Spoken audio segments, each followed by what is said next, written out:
함께 기도하겠습니다. 사랑과 은혜가 충만하신 주님 감사합니다. 오늘도 우리가 함께 예배하게 하시고 또한 주님께로 나아갈 수 있도록 인도하심에 감사합니다. 하나님 3일의 삶도 주님께서 우리를 지키시고 보호하셨다가 이렇게 건강한 모습으로 나와 함께 예배할 수 있도록 주님께서 도우심에 무한 감사드립니다. 그 은혜를 늘 기억하며 우리가 남은 3일도 살아가게 하시고 또한 돌아오는 추수감사 주일을 맞아 한 해를 우리 은혜로 도우시는 주님께 감사하며 드리는 귀한 예배로 나아갈 수 있도록 인도하여 주시옵소서. 감사드리며 사랑이 많으신 우리 주 예수 그리스도의 이름으로 감사하며 기도하옵나이다. 아멘. 할렐루야. 네. 예수 그리스도의 한량없는 은혜와 평강이 오늘 함께 예배하신 우리 모든 성도님들 가운데 가득하시기를 바랍니다. 오늘 저의 모습이 다소 이렇게 평상시와 달라 보일 수 있는데 제가 오늘 안경을 썼습니다. 제가 원래 눈이 안 좋아서 안경을 끼는데 평상시에는 렌즈를 끼고 다닙니다. 그런데 월요일에 이제 눈에 다래끼가 나서 눈이 많이 아파서 월요일에 누구한테 맞은 것처럼 눈이 이만큼 부었습니다. 그래서 오늘은 렌즈를 꼈는데 안경을 꼈는데 이 모습이 성도님들 보시기에 되게 퀭해 보이고 어디가 아파 보일 수도 있습니다. 왜냐하면 제 눈이 너무 안 좋아서 안경을 끼면 눈이 되게 작아지거든요. 그런데 전혀 아픈 거 아니고 건강합니다. 네. 그래서 오늘도 말씀에 큰 은혜가 있었으면 좋겠습니다. 네, 앞뒤 좌우에 계신 분들과 우리 오늘 주님의 이름으로 사랑합니다. 한번 이렇게 인사하겠습니다.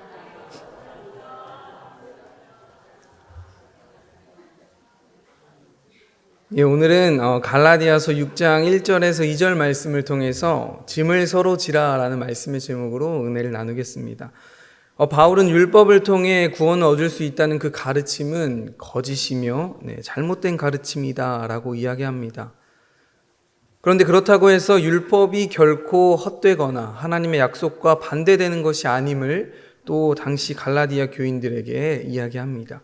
그래서 갈라디아서 3장 21절 말씀에 그러면 율법이 하나님의 약속들과 반대되는 것이냐? 결코 그럴 수 없느니라. 만일 능히 살게 하는 율법을 주셨더라면 의가 반드시 율법으로 말미암았으리라. 이렇게 이야기하고 그리고 3장 24절 말씀에는 이같이 율법이 우리를 그리스도께로 인도하는 초등교사가 되어 우리로 하여금 믿음으로 말미암아 의롭다함을 얻게 하려 함이라 라고 고백합니다. 그래서 율법을 통해서 우리는 죄를 깨닫고 또 우리의 모습을 돌아보며 하나님께로 나아갈 수 있게 하는 것이 바로 율법이다 라는 사실을 계속해서 이야기합니다. 그러나 율법주의자들, 특히 바리새인들은 이 율법을 오해하고 자기가 생각하고 싶은 대로, 자기가 생각하는 대로 그렇게 믿고 있었습니다. 어찌 보면 바울 자신도 자신이 추구하고 있는 하나님이 진짜 하나님인 줄 알고 그렇게 믿고 살았던 사람이었습니다. 그래서 바울 되기 전 사울이었을 때 그는 대단한 열심으로 예수 믿는 자를 핍박했습니다. 그래서 갈라디아서 1장 13절에는 바울은 이렇게 고백합니다. 내가 이전에 유대교회에 있을 때에 행한 일을 너희가 들었거니와 하나님의 교회를 심히 박해하여 멸하고 내가 내 동족 중에 여러 영갑자보다 유대교를 지나치게 믿어 내 조상의 전통에 대하여 더욱 열심히 있었으나 내가 이전에 유대교회에 있을 때 행했던 일들 다른 어느 누구보다 유대교의 그 가르침이 맞다고 생각했고 또 율법을 철저하게 지켰던 사람이 바로 나 바울이었다 이렇게 고백하는 것입니다. 그래서 사도행전 7절 말씀에 스데반이 순교하는 장면이 나오는데 사람들이 그 스데반을 돌로 칠 때 사울은 아무런 갈등이 없었습니다. 오히려 그 스데반을 돌로 치는 사람들을 지지하고 그들이 맞다 그렇게 막 생각하고 또 그 사람들의 증인이 되어서 그들의 옷을 맡아주는 장면이 사도행전 7장 58절 말씀에 나옵니다. 사울은 자신이 하나님을 누구보다도 잘 섬기고 있다고 자부했던 사람 중에 하나였습니다. 그래서 하나님을 향한 그 열심이 그는 그리스도인들을 잡으려고 다메섹까지 가게 되죠. 그래서 그 열심을 알 수 있는 성경 구절이 사도행전 9장 1절 말씀인데, 사울이 주의 제자들에 대하여 여전히 위협과 살기가 등등했다라고 기록하고 있습니다. 하나님을 위해서는 지금 내가 하는 이 행동이 옳고, 아니 더한 행위도 더한 일도 할 수 있다, 이렇게 생각했던 사람이 사울이었습니다. 하지만 하나님을 위해 이런 일까지 한다라고 그렇게 자부하고 있었지만, 우리는 알죠. 그 사울의 이러한 마음과 이러한 태도는 하나님께서 원하시지 않았던 삶의 태도와 마음이었습니다. 당시 바리새인들, 예수님을 만나기 전 사울과 비슷한 마음이었습니다. 그들은 그들의 열심, 즉 율법을 지키는 일이 하나님을 위한 일이고 또한 하나님을 최고로 섬기는 일이다, 이렇게 생각했지만 그것은 잘못된 생각이었죠. 그것은 완전한 오해였습니다. 하나님을 위한 일이라고 이야기는 하지만 사실 누구를 위한 일이었냐면 자기 자신을 위한 일이었습니다. 율법의 행위를 지킴으로써 남들에게 나는 이러한 믿음을 가진 사람이다, 그리고 내가 이런 사람이야, 이렇게 자신을 드러내는 삶이었습니다. 하나님을 섬기고 추구한다는 그러한 명분 아래 나를 섬기고 나를 추구하던 사람들이 바로 이 바리새인들과 율법주의자들이었습니다. 그래서 더 율법에 목매고 더 율법을 지키려고 안달하던 사람들이었죠. 그래서 이들에게 있어서는 율법을 지키는 것이 나의 자존심이다라고 생각했을 것입니다. 그리고 그렇게 율법을 중요시하고 율법을 추구하고 그렇게 지켰습니다. 그것이 내가 남들에게 의로워 보이는 길이고, 또 나의 이 행위를 통해서 남들을 지적하고 또 남들보다 나는 나은 존재다, 그런 것을 인정받는 길이라고 생각했죠. 그리고 더 나아가 이 길이야말로 내가 의롭게 될 수 있는 길이다라고 생각했습니다. 그렇지만 이들의 삶은 그렇게 율법을 지키고 율법을 준수하며 그것이 맞다라고 생각했지만 그들의 삶에는 아무런 변화가 없었습니다. 오히려 그들의 삶은 더 이기적이고 완악하고 남들을 정죄하고 판단했습니다. 그래서 바리새인들이 하는 일 중에 하나가 남들을 정죄하고 판단하는 일이었습니다. 그래서 이러한 바리새인들을 향해 예수님께서 마태복음 7장 5절 말씀에 이렇게 말씀하시는데, 외식하는 자여 먼저 내 눈 속에 들보를 빼어라. 그 후에야 밝히 보고 형제의 눈 속에 티를 빼리라. 사울도 똑같았죠. 그래서 예수님을 믿는 사람들을 그렇게 잡아다가 옥에 가두고 핍박하고 못살게 굴고, 그런데 이 사울이 예수님을 만나게 됩니다. 그 예수님의 사랑을 경험하고 복음의 진리를 깨닫게 되자 사울의 삶은 전혀 다른 삶이 되었습니다. 우리는 바울이 된 그 사울을 우리가 경험해 본 적이 없기 때문에 이러한 사울의 말들이 충격으로 다가오지 않지만, 이 당시 사람들에게는 이 바울의 고백, 어찌 보면 상당히 충격적이었을 것입니다.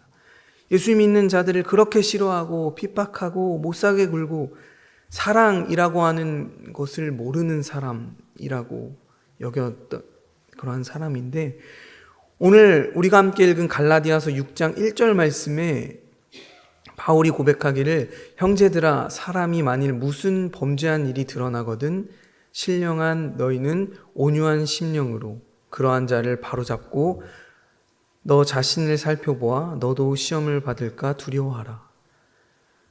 여러분, 사울이 바울이 된 것 그 자체가 주님의 은혜이고 기적입니다. 하지만 지금 그 바울의 입에서 나오는 권면들, 형제를 사랑하고 복음 안에서 다른 사람의 약함을 돌봐주고 서로 협력하라, 이러한 이 이야기 자체도 어찌 보면 그 당시에는 충격이지만 이 자체가 하나님의 은혜입니다. 그리고 그 바울은 2절 말씀에 너희가 짐을 서로 지라 그리하여 그리스도의 법을 성취하라, 이렇게 권면합니다. 저는 이 바울의 이 고백을 한 2주 전부터 잘 한번 이렇게 묵상해 보았습니다. 서로 짐을 지는 것이 무엇일까? 오늘 바울이 이야기하는 것은 분명히 1절 앞절에서의 말씀과 형제를 사랑하고 또 복음 안에서 다른 사람의 약함을 돌봐주는 그런 일들일 텐데 오늘날 이 말씀을 어떻게 우리의 삶에 적용할 수 있을까 제가 한번 묵상해 보았습니다. 너희의 짐을 서로 지라. 이 이야기는 먼저 우리 모든 성도님들이 서로가 서로에게 힘이 되어주고 든든한 믿음의 동역자가 되어주라는 이야기인 줄 믿습니다. 인간은 스스로 살아갈 수 없는 존재입니다. 하지만 믿음에 있어서는 우리가 조금 다르다라고 생각할 수가 있는 게 믿음은 나와 하나님과의 1대1 관계이기 때문에 나 열심히 기도하고 내가 열심히 성경 보고 말씀을 묵상하면 하나님과 나의 그 1대1 관계에서 더욱더 믿음이 성장하겠지. 네, 맞습니다. 하나님과의 인격적인 만남이 반드시 필요하지만 신앙생활, 믿음 생활은 결코 혼자 할 수가 없는 길입니다. 제자의 삶이란 그리스도를 따르는 삶인데 이 그리스도를 따르는 삶은 혼자 할 수 있는 그러한 삶의 여정이 아닙니다. 그래서 하나님께서 우리에게 무엇을 허락하셨냐면 이 교회 공동체를 허락하셨습니다. 또 교회 안에서 여러분들이 속해 있는 속회와 또 여러 공동체를 허락하여 주셨습니다. 그래서 그 안에서 성도들 간의 서로의 그 아름다운 교제를 통해서 그 안에서 즐거움과 기쁨을 누리고 때로는 슬픔을 서로 함께 나누며 그렇게 위로하고 하나님을 더 찬양하고 예배하며 경배할 수 있는 줄 믿습니다. 그런데 사탄은 늘 우리를 속입니다. 어떻게 속이냐면 교회에 공동체에 속해는 있으나 늘 외롭지. 아무도 너 알아놔줘. 그렇게 혼자 하는 믿음 생활이 우리 안에 위험할 수 있는 이유는 그렇게 혼자 믿으면 잘 믿을 것 같고 그렇게 잘할 것 같지만 그럴 때마다 사단은 우리에게 이러한 마음으로 우리의 믿음을 흔듭니다. 너 지금 외롭지. 너 지금 혼자야. 아무도 너 안 알아줘. 여러분 구약 시대 위대한 선지자 엘리야조차 그 바알의 여러 수백 명의 그 바알의 선지자들을 그 믿음으로 물리쳤던 그 엘리야조차도 하나님께 어떻게 기도하냐면 나만 홀로 남았습니다. 하지만 하나님께서 엘리사에게 이렇게 말씀하셨죠. 바알에 무릎 꿇지 않은 7,000명이 아직 있다. 혼자인 줄 알았으나 혼자가 아니었습니다. 여러분들도 신앙생활, 믿음생활 하시다 보면 그럴 때가 있을 것입니다. 예배는 드리고 신앙생활은 하지만 정말 외롭다. 나 혼자인 것 같고 교회에 등록은 했고 공동체와 그러한 소그룹에 속해는 있지만 너무 외롭다. 그렇게 느껴질 때마다 여러분 옆에 있는 여러분들의 짐을 서로 지어줄 수 있는 그러한 믿음의 동력자들이 있음을 반드시 기억하시기 바랍니다. 그래서 늘 날마다 더욱더 여러분들의 공동체 안에서 예배하고 기도하고 속회 예배 드리고 또 각 선교회와 그러한 모임이 중요한 줄 믿습니다. 그 모임에서 우리는 하나님의 은혜를 경험하고 서로가 서로에게 힘이 되는 줄 믿습니다. 그래서 하나님께서는 우리가 서로 사랑할 때, 우리가 서로 하나 될 때 하나님을 알 수 있다 말씀하셨습니다. 바라기는 우리 그 형제의 아름다운 그러한 교제와 사랑을 통해 더욱 하나님을 알아가는 우리의 믿음의 공동체가 우리 청량리 교회 되길 간절히 소망합니다. 그리고 두 번째, 너희가 짐을 서로 지라. 이 말씀을 통해 우리는 우리 주변에 있는 가족, 친구, 이웃을 섬기며 그들에게 예수 그리스도의 사랑을 전해야 함을 우리가 알 수 있습니다.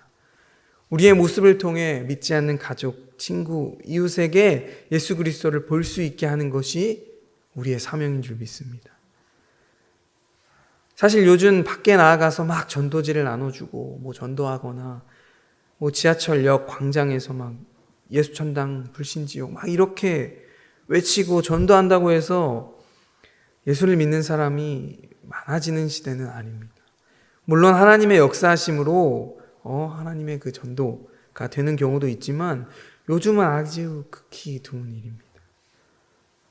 그런데 이 시대는 여러분들이 예수 그리스도의 전도지가 되어야 할 줄 믿습니다. 여러분들이 여러분들의 섬기는 그 모습, 또 여러분들이 그 이웃을 사랑하며 베푸는 그 모습에서 예수 그리스도의 모습이 드러나야 할 줄 믿습니다. 얼마 전에 제가 유튜브를 보게 되었는데 한 영상이 과학을 소재로 한 그러한 콘텐츠를 만드는 유튜버의 영상이었습니다. 그래서 한 진행자가 진화 물리학자에게 이렇게 묻습니다.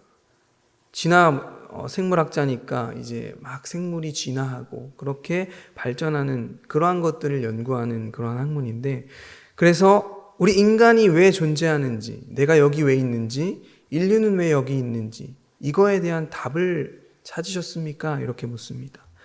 그때 그 진화 생물학자가 어떻게 대답하냐면, 저는 못 찾았습니다. 이렇게 대답합니다. 그리고 그 다음 대답이 다소 충격적인데, 어떻게 대답하냐면, 저는 삶의 목적이 없습니다. 그 이유는 우리 진화 생물학자들에게는 삶의 의미가 사실 없습니다. 모든 것이 그냥 유전자의 활동으로 벌어지는 일들이라고 그렇게 생각하다 보니까 전혀 우리는 삶의 목적도 없고 의미도 없습니다. 이렇게 이야기하는 겁니다. 그런데 그 다음 이야기가 무엇이었냐면, 그러나 저는 사람의 목적을 또렷하게 갖고 있는 그러한 사람들을 보고 살아갑니다라고 이야기하더라고요. 그래서 이게 무슨 이야기냐 이렇게 살펴보니까, 이 생물학자분의 아내분이 독실한 크리스천이라고 합니다. 그래서 결혼해서 지금까지 몇십 년 동안 교회를 다니고 있다. 그래서 정말 진지하게 종교란 무엇인가 막 공부도 하고 설교 말씀도 열심히 듣고 또 성경도 읽고 교리도 공부하고 막 그렇게 공부한다는 거죠.